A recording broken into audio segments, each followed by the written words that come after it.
Bonjour, bienvenue donc dans ce cours qui concerne les bases de la comptabilité générale. Donc il s'agit d'expliquer comment enregistrer des opérations simples dans les comptes de l'entreprise. Pour pouvoir le faire, nous allons commencer par passer en revue les différents types de flux concernés par les opérations réalisées par une entreprise. Donc nous allons partir d'un flux quelconque, ici en haut de l'écran, et nous allons petit à petit détailler ce flux. Donc la première distinction que l'on peut rencontrer, c'est la distinction entre des flux internes et des flux externes. Un flux interne correspond à un mouvement de matières premières, de marchandises, de produits finis dans l'entreprise. Par exemple, des marchandises qui vont passer des ateliers aux zones de stockage ou des stocks sur les rayons du magasin. Ces flux ne vont pas donner lieu à un enregistrement en comptabilité, sauf s'il s'agit de flux monétaires internes. Par exemple, nous allons retirer des espèces de notre compte en banque, ou inversement, nous allons déposer des espèces sur notre compte en banque. Hormis ces exemples, nous ne tiendrons pas compte des flux internes dans ce cours. Donc pour l'instant, je les laisse de côté. Plus intéressant pour nous, les flux externes, qui sont en fait des flux qui relient l'entreprise à d'autres partenaires de son environnement, donc des fournisseurs, des clients, des banques, des salariés, etc. Dans ces flux externes, nous allons distinguer des flux physiques et des flux monétaires. Les flux physiques correspondent à des mouvements de biens ou de services. Les flux monétaires vont correspondre, bien évidemment, à des mouvements d'argent réalisés soit au comptant, soit différés, c'est-à-dire à crédit. Commençons par analyser d'un peu plus près les flux physiques. Pour ces flux physiques, nous allons distinguer des flux physiques d'entrée et des flux physiques de sortie. Les flux physiques d'entrée vont correspondre à des biens ou des services qui entrent dans notre entreprise. Donc par exemple, des achats, alors achat de biens ou achat de services en provenance de prestataires extérieurs, le travail du personnel, qui est aussi un service que nous rendent des salariés, ou des investissements, c'est-à-dire l'acquisition d'immobilisation, de biens durables. Ces éléments-là constituent des flux physiques d'entrée pour notre entreprise. Les flux physiques de sortie correspondent à l'inverse à des biens ou des services qui sortent de notre entreprise. Donc par exemple des ventes faites à des clients ou des services rendus à des clients. Nous allons retrouver cette même distinction pour les flux monétaires. Les flux monétaires d'entrée vont correspondre à des sommes d'argent dont nous bénéficions, donc par exemple des paiements reçus des clients, des apports d'argent réalisés par des associés, ou des emprunts auxquels nous venons de souscrire. Inversement, les flux monétaires de sortie correspondent à de l'argent qui sort de notre entreprise, donc par exemple le paiement envoyé à des fournisseurs ou des remboursements d'emprunts. Pour les flux monétaires, nous allons avoir besoin de faire une distinction supplémentaire. En effet, nous allons devoir distinguer les flux monétaires au comptant des flux monétaires différés. Cela va se traduire de la manière suivante. Pour les flux monétaires d'entrée, nous aurons donc des flux monétaires d'entrée au comptant, qui correspondent à des paiements immédiats, par exemple d'un client qui nous envoie un chèque. Nous aurons des flux monétaires d'entrée différés, c'est-à-dire des sommes qui nous sont dues mais qui ne seront pas payées immédiatement. Par exemple, un client doit nous payer dans 30 jours. Ou bien quelqu'un doit nous rembourser un prêt dans 6 mois. Du côté des flux de sortie, nous aurons des flux monétaires de sortie au comptant, c'est-à-dire des sommes d'argent que nous allons payer immédiatement. Par exemple, nous payons un fournisseur par chèque bancaire. Et les flux monétaires de sortie différés correspondront à des sommes d'argent que nous allons payer, mais dans un futur plus ou moins proche. Par exemple, le paiement d'un fournisseur qui aura lieu dans 60 jours, ou bien le remboursement d'un emprunt que nous avions contracté qui aura lieu dans 5 ans. une fois les flux repérés, nous allons devoir les enregistrer. Pour les enregistrer, la convention comptable est la suivante. Nous allons utiliser un compte. Alors, le compte a la forme d'un T, de manière schématique. Nous allons inscrire au-dessus du T son numéro et son nom, puisque chaque flux sera enregistré dans un compte différent selon sa nature.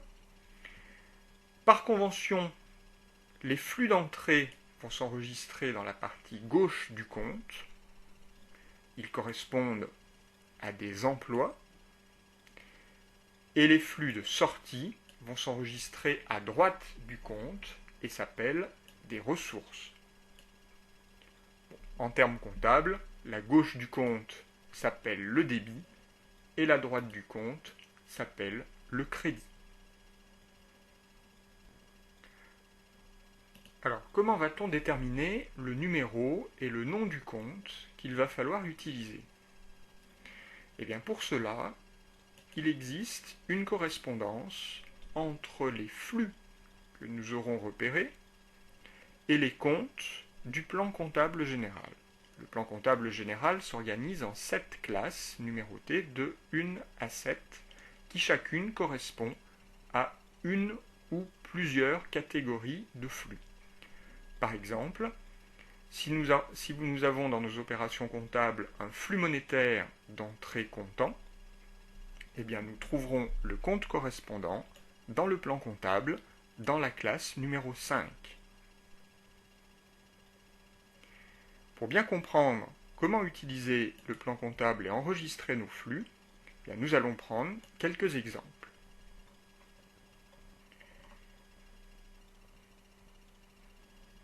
Nous allons supposer qu'au cours du mois de septembre, mois de sa création, l'entreprise Verbotin a réalisé quelques opérations. Première opération, elle a réussi à constituer son capital avec les apports des associés. Donc ce dernier s'élève à 100 000 € et les fonds correspondants ont été déposés sur le compte en banque. Donc l'entreprise Verbotin fait affaire ici avec ses associés. Ses associés lui ont fait un apport de fonds. Donc on peut imaginer que les associés ont versé des chèques à l'entreprise Verbotin. Ces chèques bancaires, pour notre entreprise, constituent des flux monétaires, puisqu'il s'agit d'argent, d'entrée, puisque nous en bénéficions, comptant, puisqu'ils viennent d'être versés immédiatement. En contrepartie, l'entreprise Verbotin va devoir rembourser ces sommes aux associés, alors à une échéance que l'on ne connaît pas à la date d'aujourd'hui, mais qui correspond probablement au jour où l'associé décidera de quitter l'entreprise. Par conséquent, l'entreprise a une dette sur ses associés. Cette dette constitue un flux monétaire de sortie différée, puisque nous allons devoir rendre l'argent à l'associé à une date qui n'est pas précisément connue, et plus précisément, c'est un flux différé à long terme, puisque l'associé quittera probablement l'entreprise d'ici quelques mois, voire quelques années. Dans les deux cas, il s'agit d'un flux d'une valeur de 100 000 €. Donc je vais le noter pour que mon schéma soit tout à fait complet. Donc je me retrouve avec deux flux. Ces deux flux, en comptabilité, vont se traduire par l'utilisation de deux comptes. Mon flux d'entrée, que j'ai noté ici E comme emploi, est un flux monétaire d'entrée comptant. D'après ma typologie, les flux monétaires d'entrée comptant s'enregistrent dans des comptes de classe 5. Donc je vais chercher dans mon plan comptable quel est le compte de classe 5 qui pourrait enregistrer un chèque bancaire.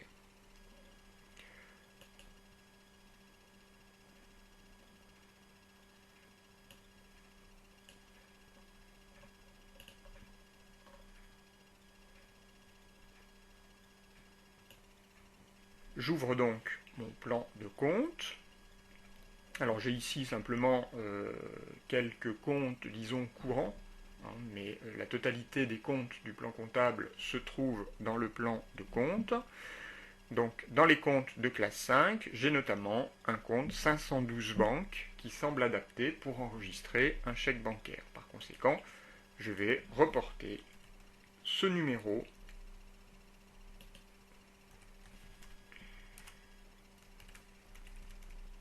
et le nom sur mon premier compte. Mon chèque bancaire est un emploi, donc un flux d'entrée. Par conséquent, je vais enregistrer la somme, 100 000 euros, au débit du compte, donc à gauche. Pour le deuxième flux, qui est un flux monétaire de sortie différée long terme. D'après ma correspondance, les flux monétaires de sortie différée long terme s'enregistrent en classe 1. Donc je vais aller rechercher dans mon plan comptable, en classe 1, un compte qui pourrait enregistrer une dette sur les associés. En l'occurrence, une dette sur les associés, c'est ce que l'on appelle le capital social, donc c'est le compte 101. Donc je reporte le numéro de ce compte, capital.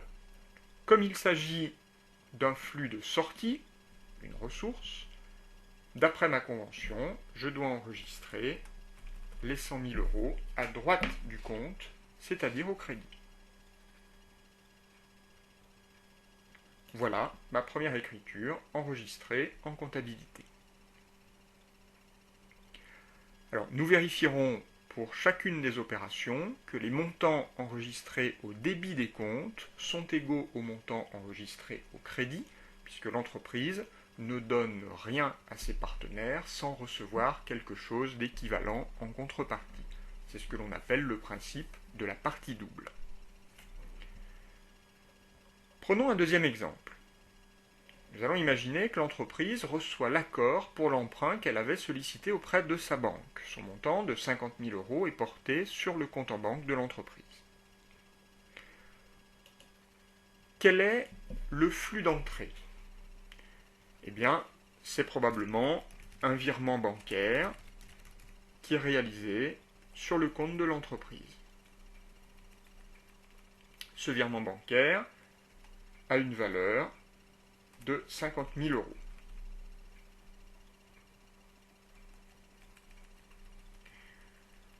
À quel type de flux correspond-il? Eh bien, pour notre entreprise, il s'agit d'un flux monétaire d'entrée, puisque nous recevons l'argent, comptant, puisque nous le recevons le jour même. En contrepartie, que devra faire l'entreprise? Eh bien, elle devra rembourser la banque. Par conséquent, elle aura une dette de 50 000 euros sur l'établissement bancaire. Cette dette correspond, pour notre entreprise, à un flux monétaire de sortie différé, puisque nous rembourserons plus tard, à long terme, puisqu'un emprunt est généralement remboursé sur plusieurs années. Passons à l'enregistrement dans nos comptes. Le virement bancaire est un flux monétaire d'entrée comptant. Les flux monétaires d'entrée comptant s'enregistrent en classe 5. Comme il s'agit d'un virement bancaire, là encore, le compte 512 banques semble adapté.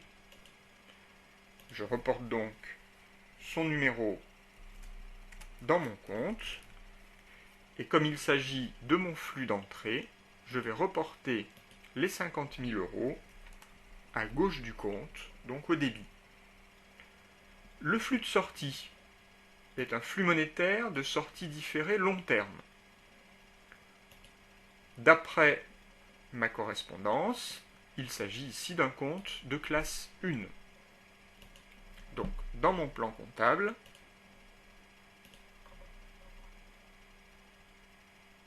je vais utiliser le compte 16 emprunt qui semble adapté.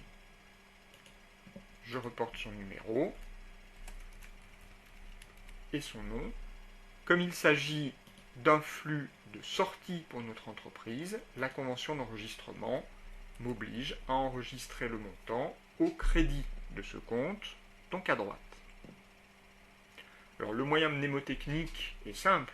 En fait, il suffit de regarder le sens de la flèche pour savoir de quel côté le montant doit être enregistré. Si la flèche pointe à droite, nous allons l'enregistrer à droite du compte.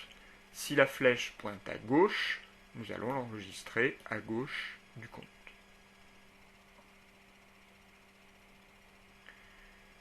Prenons un troisième exemple. Nous allons imaginer que notre entreprise fait l'acquisition de véhicules pour ses livraisons. 75 000 euros, elle en paye 20% au comptant et le reste à crédit. Nous allons imaginer que le paiement au comptant se fait par chèque bancaire, ce qui est le plus probable. Le partenaire avec lequel notre entreprise fait affaire est un fournisseur d'immobilisation. Une immobilisation est tout simplement un bien durable dont l'entreprise est propriétaire ou va devenir ici propriétaire. Donc, de ce fournisseur à notre entreprise, eh bien, nous avons des véhicules qui correspondent à une valeur de 75 000 euros et il s'agit pour notre entreprise d'un flux physique, puisque ce sont des biens, d'entrée, puisque nous les achetons, et je vais préciser des flux physiques d'entrée long terme, car ce sont des biens durables. Du côté des ressources, donc des flux de sortie, eh bien, une partie de l'acquisition est payée par chèque bancaire.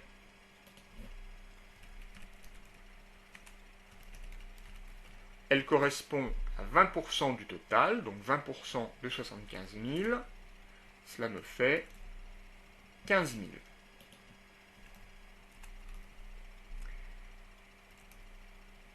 Ces 15 000 euros correspondent pour notre entreprise à un flux monétaire de sortie comptant, puisque nous les payons immédiatement. Les 60 000 euros restants seront payés plus tard. Ils constituent donc pour notre entreprise une dette sur le fournisseur, donc une dette de 60 000 euros, qui correspond à un flux monétaire, puisque c'est de l'argent que nous allons payer, mais nous ne le payons pas tout de suite, donc c'est un flux monétaire de sortie différée, court terme, puisque les dettes sur les fournisseurs sont généralement payées dans les semaines qui suivent. Nous avons donc trois flux différents, ce qui va se traduire dans notre comptabilité par l'utilisation de trois comptes. Commençons par le flux d'entrée. Donc le véhicule est un flux physique d'entrée long terme. Donc d'après notre correspondance, les flux physiques d'entrée long terme qui correspondent à des biens durables s'enregistrent en classe 2. Dans notre plan comptable général, eh bien, il existe le compte 2182 matériel de transport qui est adapté à la situation. Donc je vais reporter ce compte 2182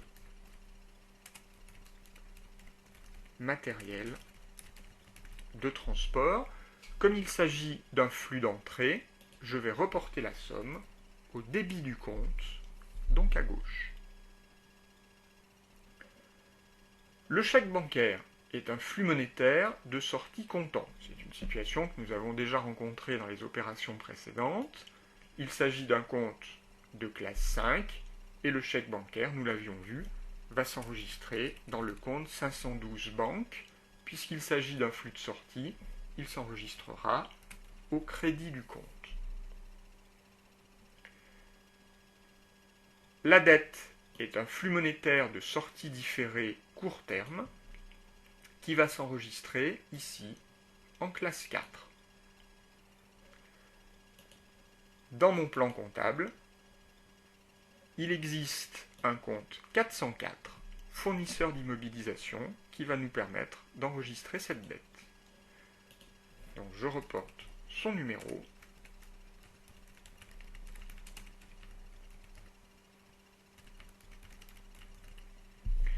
Et comme il s'agit d'un flux de sortie, je vais enregistrer l'opération au crédit du compte.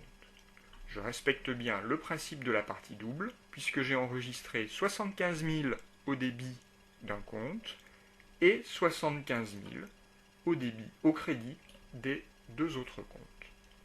Donc l'équilibre est bien respecté. Opération suivante. Donc elle achète à crédit pour 15 000 € de marchandises.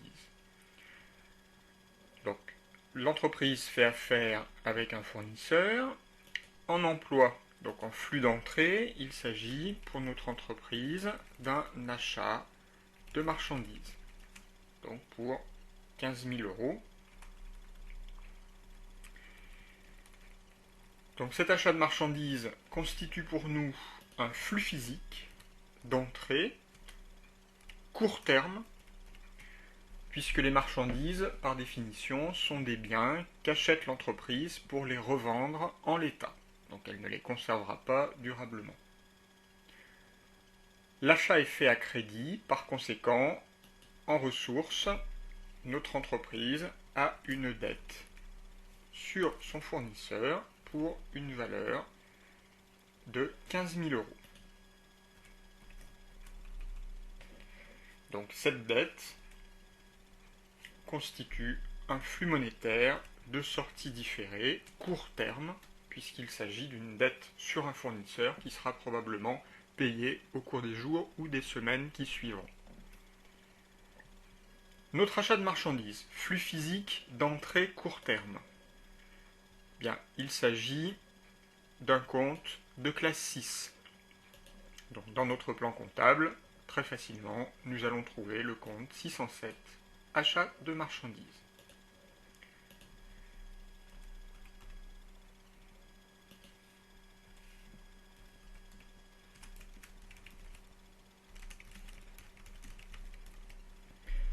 Il s'agit pour nous d'un emploi, donc un flux d'entrée. Par conséquent, je note le chiffre côté débit. La dette, flux monétaire de sortie différée court terme. Il s'agit d'un compte de classe 4. Dans mon plan comptable, je vais trouver le compte 401, fournisseur.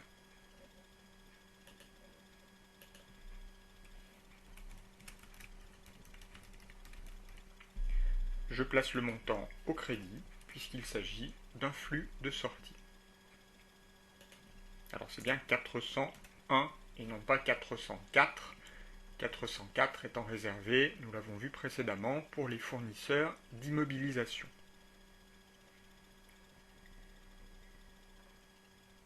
Opération suivante. Notre entreprise retire 5 000 € à la banque pour alimenter la caisse.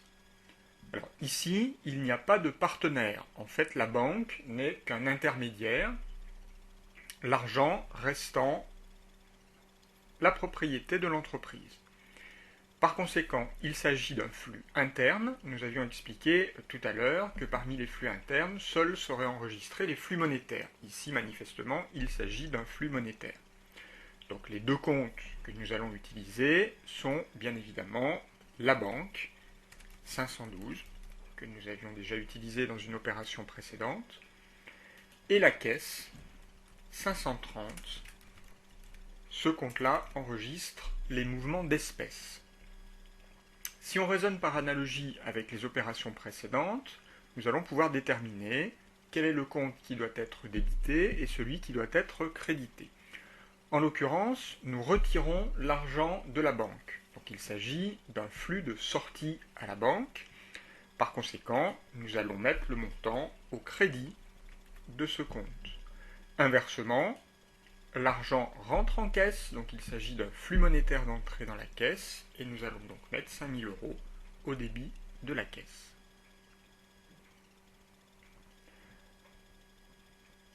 Opération suivante, notre entreprise perçoit un chèque bancaire de 4 000 € au titre d'un loyer pour un immeuble dont elle est propriétaire.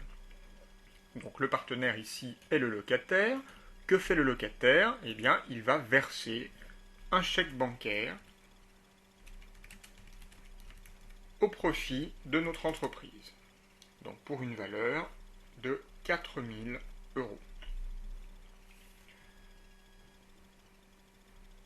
Ce chèque bancaire constitue pour notre entreprise un flux monétaire d'entrée comptant puisque le paiement a lieu immédiatement. Et en contrepartie, donc notre entreprise va fournir un service au locataire. En l'occurrence, il s'agit de la possibilité d'occuper donc un immeuble dont elle est propriétaire. Donc ce service pour notre entreprise est un flux physique de sortie.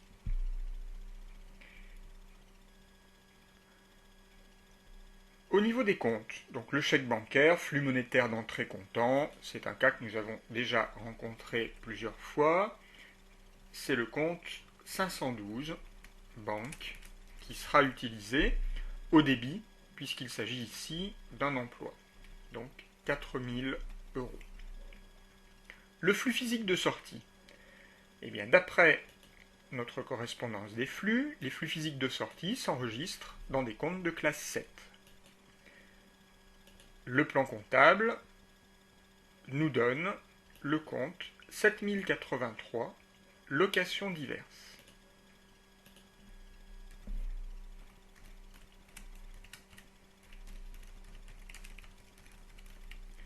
Donc nous allons créditer ce compte puisqu'il s'agit du flux de sortie.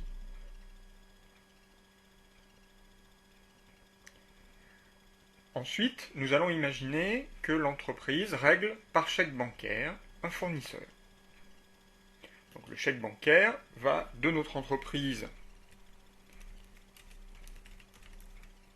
à son fournisseur,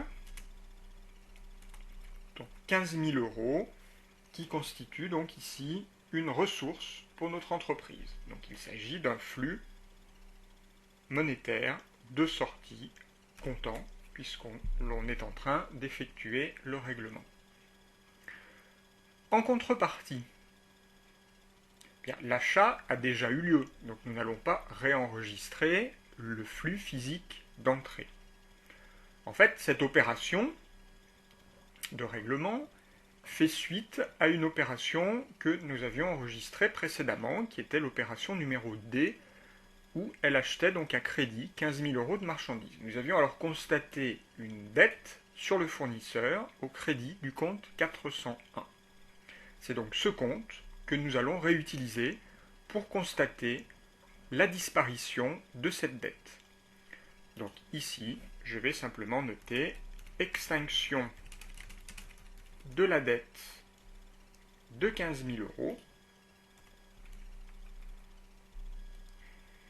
Je ne vais pas noter le flux, puisque la règle que je vais appliquer, c'est la suivante. Une dette apparaît et disparaît dans le même compte. Par conséquent, je vais réutiliser le compte 401 fournisseur. Cette fois-ci, l'extinction de ma dette constitue un emploi. Je vais donc mettre 15 000 € côté débit. Pour l'autre flux, je raisonne comme je l'ai toujours fait. Flux monétaire de sortie comptant, il s'agit d'un compte de classe 5. Nous savons désormais qu'il s'agit du compte 512 banque. Et je place 15 000 € au crédit.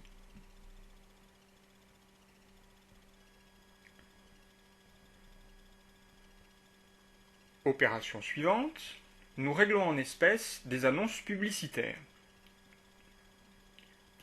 En ressources, eh bien, nous avons des espèces qui circulent de notre entreprise jusqu'à son fournisseur. Le fournisseur étant en l'occurrence un prestataire de service. Donc il s'agit d'un flux monétaire de sortie comptant et en contrepartie, notre entreprise bénéficie d'un service. Il s'agit ici de publicité, donc pour une valeur de 800 €. Donc cette publicité qui est un service est donc un flux physique d'entrée, et comme tous les services, nous allons considérer qu'il s'agit d'un flux physique d'entrée court terme.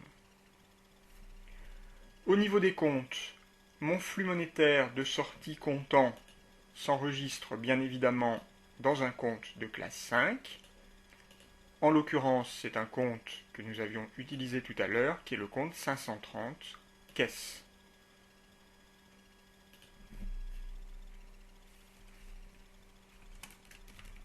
Donc je place les 800 € au crédit, puisque c'est une sortie. Le service flux physique d'entrée court terme va s'enregistrer dans un compte de classe 6. D'après mon plan comptable, je peux utiliser le compte 623 publicité.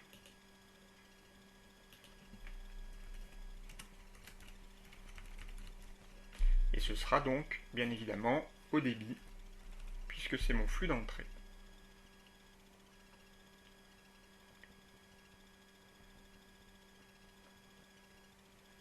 Opération suivante, nous vendons des marchandises à crédit, 25 000 €. Les marchandises vont de notre entreprise à son client.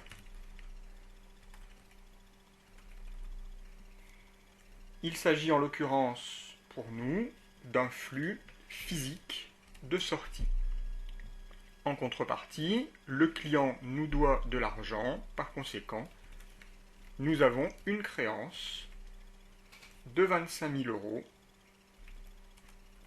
sur ce client, et cette créance, pour nous, représente un flux monétaire d'entrée différé, court terme, puisqu'il est probable que le client nous paye dans les jours ou dans les semaines qui suivront.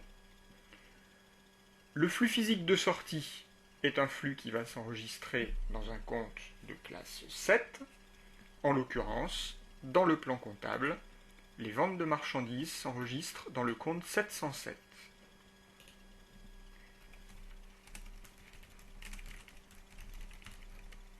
Et je vais placer 25 000 € côté crédit, donc en sortie. La créance, flux monétaire d'entrée différée court terme. D'après ma correspondance, elle va s'enregistrer dans un compte de classe 4. Il s'agit d'une créance sur un client. Je vais donc utiliser le compte 411 client. Et je vais débiter ce compte de 25 000 € pour constater mon flux d'entrée.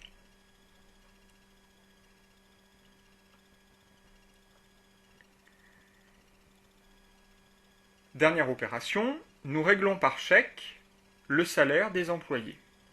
Donc cette fois-ci, nos partenaires sont les salariés qui vont nous fournir un travail. Ce travail va constituer pour nous un emploi.